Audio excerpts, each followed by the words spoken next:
Salam sejahtera semua. Dalam pembentangan ini, kumpulan kami telah bersepakat memilih tajuk Seni Cina yang bertopik keindahan kaligrafi dalam seni Cina di Malaysia. Sebelum itu, marilah kita berkenalan dengan ahli-ahli kumpulan ini. Nama saya Rachel Angin Anak Ajar, memegang nometrik D202010941115. Nama saya Imelda Julia Anak Agan, pemegang nombor matriks D202010941171. Hai, nama saya Ahmad Akmal bin Ahmad Ramzi, bernombor kad matrik D202010940880. Nama saya Angelica Dina Anak Edi, memegang kad matrik bernombor D2010114121. Saya Nordiana binti Dinar di 2019-2090-917. Pemilihan topik ini dibuat berfokuskan kepada ciri-ciri seni kaligrafi Cina, nilai estetik dalam penggunaan kaligrafi seni Cina di Malaysia dan kaligrafi seni Cina yang bertapak di Malaysia. Seni kaligrafi Cina berkait rapat dengan keunikan bentuk-bentuk hurufnya yang berkembang seiring dengan peradabannya. Seni Cina terawal ditemui pada zaman Wang Sheshang 2000 sebelum Masihi yang ditulis di atas permukaan buluh, tulang dan kulit kura-kura. Kemasukan orang Cina ke tanah Melayu secara beramai-ramai berlaku pada pertengahan abad ke-19 dan awal abad ke-20. Orang Cina berhijrah ke negeri-negeri Melayu di Semenanjung telah tersebar di merata tempat.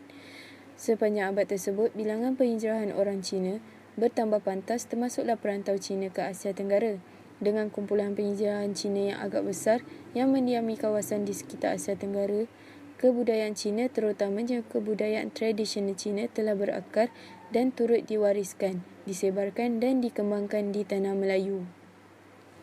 Sekarang, saya akan membentangkan subtopik yang pertama, iaitu ciri-ciri seni kaligrafi Cina di Malaysia. Seni kaligrafi Cina terbahagi kepada 3 kategori, iaitu sifat, jenis dan corak. Kategori yang pertama ialah sifat. Seni kaligrafi Cina diekspresikan melalui 2 bahagian kandungan, iaitu makna perkataan dan sebutan perkataan. Askara Cina juga berbentuk agregat logik dan fiktofonetik. Setiap askara berpadanan dengan satu sebutan suku kata, tetapi sebutan akan bertukar menurut dialek yang berlainan. Kategori yang kedua ialah jenis. Seni kaligrafi mempunyai ciri-ciri tersendiri yang unik dan mempunyai bentuk berbeza dengan askara bangsa Cina lainnya. Skrip tertua yang masih digunakan kini ialah skrip mohor. Berikut merupakan contoh skrip mohor. Skrip mohor ini berevolusi secara organik daripada skrip gangsa Zhou. Kini, skrip mohor hanya digunakan pada mohor kesenian. Selain daripada skrip mohor, skrip kerane, skrip agung, dan skrip biasa juga kerap digunakan pada masa kini, terutamanya untuk percetakan. Skrip separa kursif pula banyak digunakan untuk penulisan. Nilai estetik dalam penggunaan kaligrafi seni Cina di Malaysia dapat dinilai dari aspek penggunaan kaligrafi seni Cina pada hiasan rumah, hiasan dinding, barangan dan pakaian.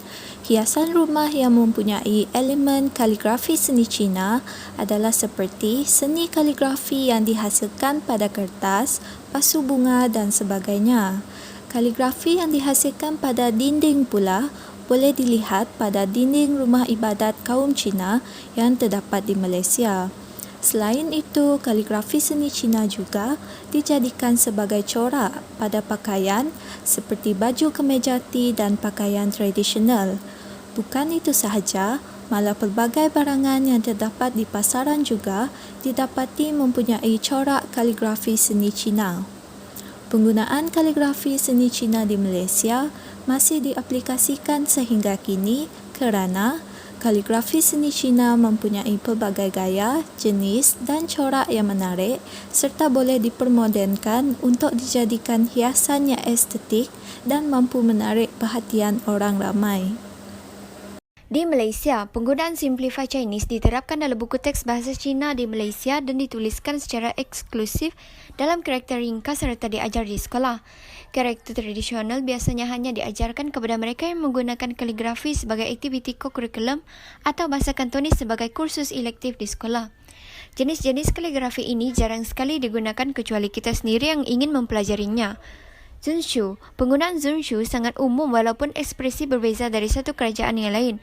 Zunshu masih terus digunakan terutamanya dalam ukiran anjing laut. Lishu. Sehingga itu, Zunshu masih digunakan untuk tujuan upacara. Walaupun Lishu menjadi gaya rasmi dinasti Qin, Zunshu masih digunakan untuk tujuan pengorbanan atau upacara. Kaishu, kaligrafi ini telah berkembang menjadi bentuk seni. Para ulama dalam tempoh ini sangat bersemangat tentang skrip alternatif yang ditawarkan. Sehingga kebangkitan Kaishu dan Xingshu, Lishu kekal sebagai gaya dominan dan kegemaran. Kaligrafi ini menjadi bentuk seni di samping digunakan dalam penyimpanan rekod dan kehidupan sehari-hari orang biasa.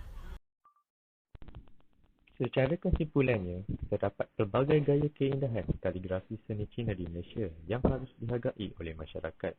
Namun demikian, kaligrafi seni Cina ini mestilah dikekalkan sebaik mungkin dengan mengambil langkah yang cepat agar kaligrafi seni Cina di Malaysia ini dapat diwarisi oleh masyarakat generasi akan datang. Pembelajaran kaligrafi seni Cina perlu diterapkan kepada masyarakat, khususnya kaum Cina di Malaysia, di peringkat usia yang muda agar dapat menarik minat mereka dengan lebih awal. Watak kaligrafi yang pelbagai ini bukanlah satu penghalang untuk kaum Cina mempelajari watak-watak yang ada. Oleh itu, pengekalan kaligrafi seni Cina amat penting untuk kaum Cina di negara ini. Tambahan pula, ia juga penting bagi sejarah seni di Malaysia.